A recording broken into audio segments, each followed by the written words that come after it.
Bismillah, alhamdulillah, wassalatu wassalamu ala rasulillah, amma ba'd. Nas'alullah at-tawfiqa wal-inayah was-siyanah wal-inabah wad-dawama ala al-mukarramat walhamdulillahi rabbil alamin. Dalam pertemuan ini kita masuk pada penjelasan usul fiqih. Nah, usul fiqih adalah suatu ilmu yang menjelaskan tentang kaidah-kaidah dasar daripada hukum. Maka ketika ingin terciptanya atau ingin menyimpulkan suatu hukum perkara itu, tentu kita harus punya dasar, tentu harus memahami kaidah dasarnya. Makanya para ulama yang mengeluarkan hukum-hukum itu, mereka kembali kepada akarnya, mereka kembali kepada dasarnya, yaitu ilmu usul. Nah, sehingga ada satu ungkapan, man jahilal asla lam yusbib al far'a abadan. Orang yang tidak mengetahui asal atau dasar pokoknya, maka tidak akan pernah mengerti, tidak akan pernah menemukan cabang untuk selamanya. Nah, itulah pentingnya ilmu usul. Ikhwan, ini kita akan masuk pada penjelasan usul. Nah, usulul fiqhi kita nanti akan jelaskan apa itu usul secara lughah, apa itu fiqh secara lughah, apa itu far'un. Nanti akan kita bahaskan baik dari secara lughah dan istilah. Yang pertama, al-aslu lughatan. Kita akan mendefinisikan asal dulu. Apa itu asal secara lughah? Apa itu asal secara bahasa? Al-aslu lughatan ma buniya alaihi ghairuhu ka asli syajarah. Asal menurut bahasa atau secara bahasa ialah sesuatu yang di atasnya berdiri sesuatu yang lain. Ka asli syajarah, seperti akarnya pohon.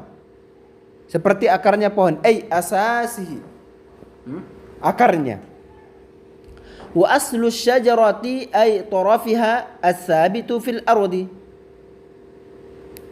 Nah, akar pohon itu adalah yang asal pohon itu, asal pohon itu adalah akarnya yang menetap di dalam bumi. Fa usulul fiqhi asasuhu. Maka usul fikih itu, usul itu adalah akar atau dasar daripada ilmu fiqih. Wal far'u ma bunya ala ghairihi. Dan kita mendefinisikan fara' sekarang. Apa itu fara'? Fara' itu ma bunya ala ghairihi. Fara' itu adalah sesuatu yang berdiri di atasnya, sesuatu yang berdiri di atasnya yang lain. Jadi sesuatu yang berdiri di atasnya yang lain. Taib. Ka furu'i syajarati li asliha wa furu'il fiqhi li usuli. Ini kebalikan daripada asal tadi. Seperti cabang atau ranting, seperti cabang atau ranting pohon berada pada dasarnya pohon, seperti itu pula cabangnya fikih itu berada pada usul fikih. Begitu pula cabangnya fikih itu berada pada usul fikih. Itu adalah kebalikan yang asal tadi. Baik. Kemudian setelah itu kita akan masuk pada penjelasan wal aslu istilahan. Kita menjelaskan asal secara istilah. Apa itu asal secara istilah? Baik. Secara istilah adalah yuqalu 'ala ad-dalili wal qa'idatil kulliyah. Yaitu usul atau asal secara istilah adalah sesuatu yang diucapkan atas dasar dalil dan kaidah secara global. Kaqaulihim, seperti apa? Seperti ucapan mereka, aslu wujubis sholati al-kitabu. Asal dasar wajibnya salat itu adalah kitab, yaitu Al-Quran. Ay ad-dalilu ala wujubiha al-kitab. Yang dimaksud dalil akan kewajiban salat itu adalah Al-Quran itu sendiri. Firman Allah Subhanahu wa taala, aqimus shalah. dirikanlah salat. Wa qaulihim ibahatul maitati lil muttarri khilaful asli. Seperti ucapan mereka bahwa halalnya bangkai bagi orang dalam keadaan darurat, ya, dalam keadaan darurat adalah khilaful asli, berbeda daripada dasarnya. Maksudnya apa? Mukhalifun lil qaidatil kulliyah, yaitu bertentangan dengan kaidah yang ada secara global. Apa itu kaidahnya? Kullu maitatin haram, segala bangkai itu haram. Qala ta'ala innama harrama alaikumul maitatah. Innama harrama alaikumul maitah. Innama harrama alaikumul maitah. Nah, itu kaidahnya. Jadi setiap bangkai itu adalah haram. Dasarnya adalah firman Allah Subhanahu wa taala, hanya saja diharamkan kepada kalian itu adalah bangkai. Diharamkan kepada kalian bangkai. Artinya apa? Di sini harus dijelaskan bahwa kaidah yang mengatakan menghalalkan sesuatu yang haram itu, menghalalkan bangkai itu terhadap orang yang dalam keadaan mudarat, dalam keadaan kondisinya payah. Artinya orang misalnya ada dalam suatu hutan, dan tidak menemukan makanan apapun kecuali bangkai, yang pada hukum dasarnya bangkai ini adalah haram.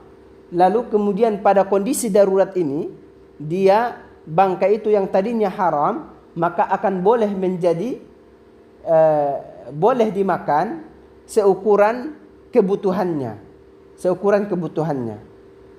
ya. Jadi hukum dasarnya tetap haram, tetapi ketika dalam kondisi darurat, ketika dalam kondisi susah, kondisi misalnya kalau dia tidak makan sesuatu dia akan mati, maka bangkai yang ada itu boleh dimakan, diperbolehkan dimakan seukuran kebutuhannya. Nah, itu adalah kaidah. Itu adalah kaidah yang dikemukakan oleh para ulama kita. Baik.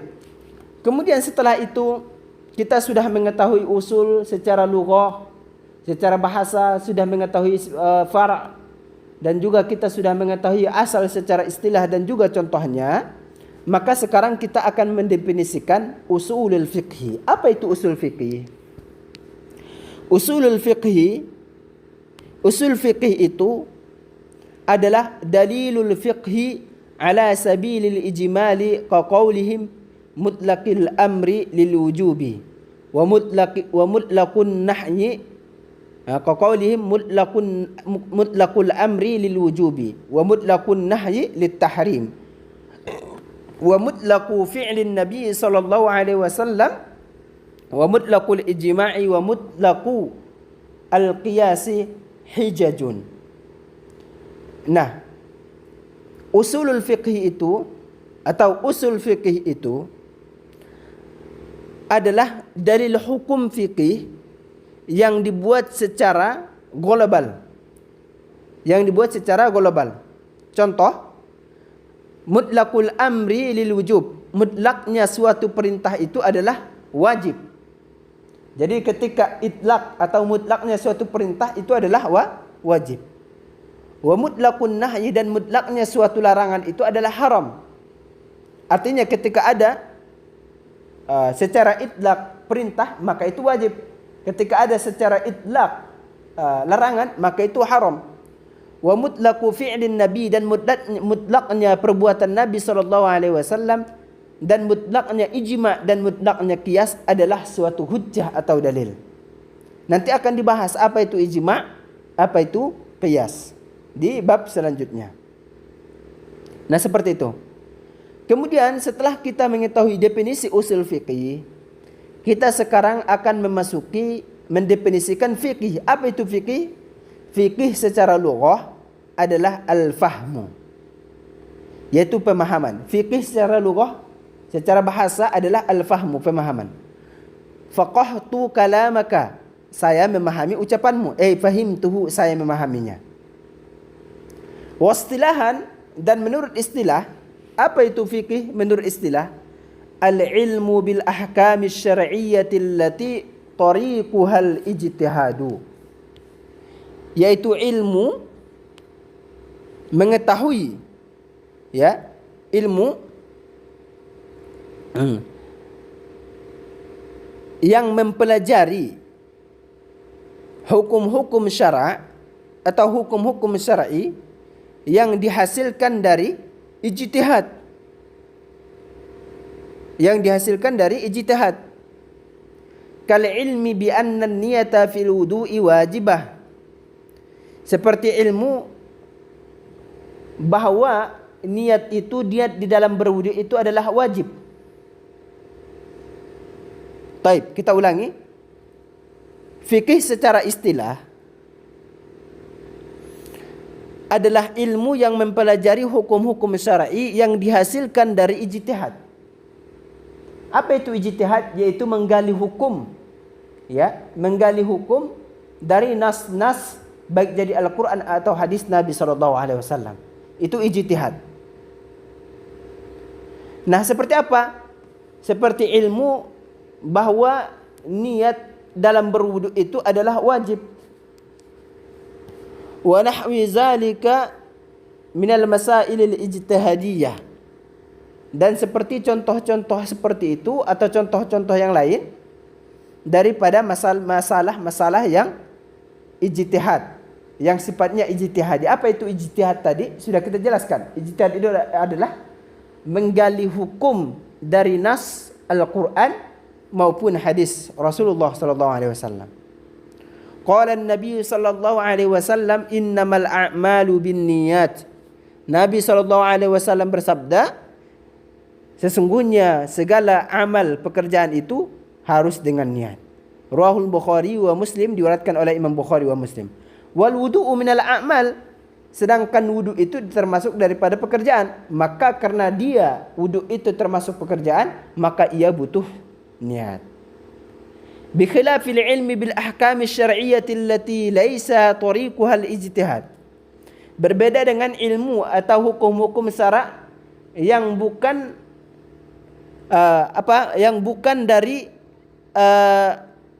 yang bukan dihasilkan dari ijtihad. Berbeda dengan ilmu hukum-hukum syara' yang bukan dari hasil ijtihad. Seperti apa contohnya? Seperti kal ilmi bi anna salawatil khamsi wajibah. Seperti ilmu bahwa salat 5 waktu itu adalah wajib. Karena salat 5 waktu itu wajib, itu bukan daripada hasil ijtihad. Bukan. Hasil ijtihad itu adalah menggali hukum dari nas Al-Quran atau hadis Rasulullah SAW. Itu menggali hukum. Nah, sedangkan kewajiban solat 5 waktu itu bukan hasil daripada pemikiran, bukan hasil juga hasil galian para ulama ijtihad. Akan tetapi kewajiban solat itu adalah datang dari nas Al-Quran itu sendiri. Bukan daripada hasil pemahaman, tetapi daripada nas Al-Quran itu sendiri. Dari Allah, kemudian disampaikan kepada Rasulullah atau dicantumkan dalam Al-Quran. Taib, wa anna zina muharramun wa nahwu zalika. Dan zina itu haram. Itu juga bukan hasil dari pemahaman, penggalian hukum dari suatu nas Al-Quran atau hadis, tetapi itu adalah dari teksnya langsung, dari konteksnya. Nah, wa nahwu zalika minal masailil qat'iyyati allati minal qat'iyyah fala yusamma al-ilmu bima zikra fikhan. Nah, dan seperti itu juga dengan masail-masail yang sudah pasti, maka tidak dinamakan ilmu. Baik. Secara fiqh. Masya Allah. Kemudian setelah ini kita mempelajari kita akan mempelajari al-ilmu. Apa itu ilmu? Definisi ilmu. Apa itu definisi jahal? Apa itu definisi zon, waham dan syak? Nah, al-ilmu adalah sifatun yang kashifu bihal matlubu inkishafan tamman. Ilmu itu adalah sifat yang dapat menjelaskan sesuatu yang dicari dengan penjelasan yang sempurna. Dengan penjelasan yang sempurna. Baik. Selanjutnya al-jahlu. Apa itu jahal? Adamul ilmi bisyai', yaitu ketidaktahuan terhadap sesuatu. Wadh-dhannu, sedangkan dhann adalah al-itraqur rajihu li ahadil amrain, yaitu menemukan perkiraan yang kuat dari salah satu dua perkara.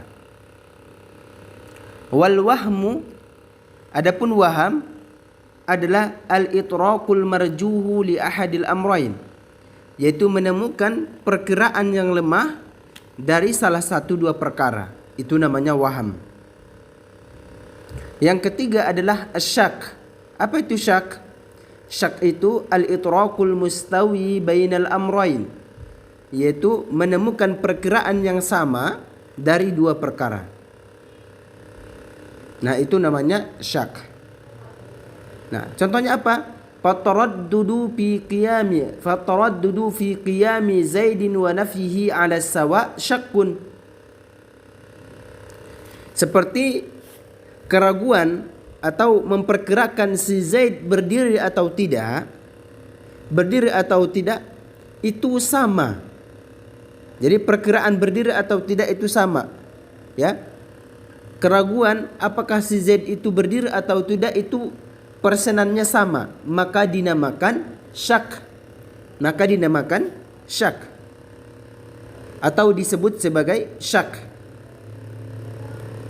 Tetapi jika kedua indikasinya kuat, maka disebut sebagai subut. Wa ma'a rujuhani subuti, ya, wa ma'a rujuhan subut.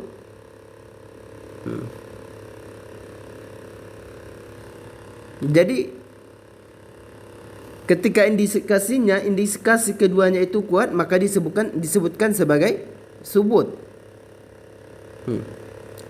Wal intifa'u dhannun wa ma'a marjuhin fi ahadihima wahmun.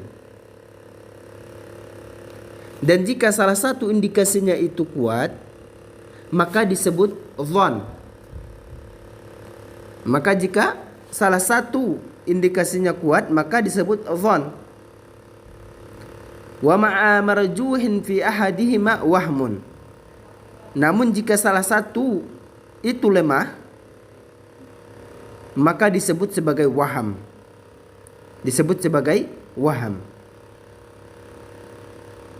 Nah, seperti itu. Wal muradu bil ilmi fi ta'rifil fiqhi yashmalu dhann. Nah, yang dimaksud dengan ilmu dalam definisi fiqih mencakup dhann juga. Nah, di sini penting kita perjelas lagi bahwa ketika menemukan sesuatu atau misalnya ragu terhadap sesuatu, misalnya kita ragu apakah ini cuaca ini memungkinkan turun hujan atau tidak. Jika kemungkinannya lebih kuat, maka itu namanya dhann. Jika kemungkinannya itu tidak kuat, maka itu namanya waham. Nah, jika kemungkinannya itu sama, ya, mungkin saja nanti terjadi turun hujan atau mungkin saja tidak turun, itu nisbahnya, persenannya itu sama, maka dinamakan sebagai syak. Nah, seperti itu penjelasannya antara perbedaan dhann, waham dan syak. Nah, baik, demikian penjelasan usul fiqh dari pertemuan pertama, bagian pertama. Baik, semoga bermanfaat dan bisa dipahami insyaallah. Kita tutup dengan doa subhanakallahumma wa hamdik asyhadu an la ilaha illa anta astaghfiruka wa atubu ilaik.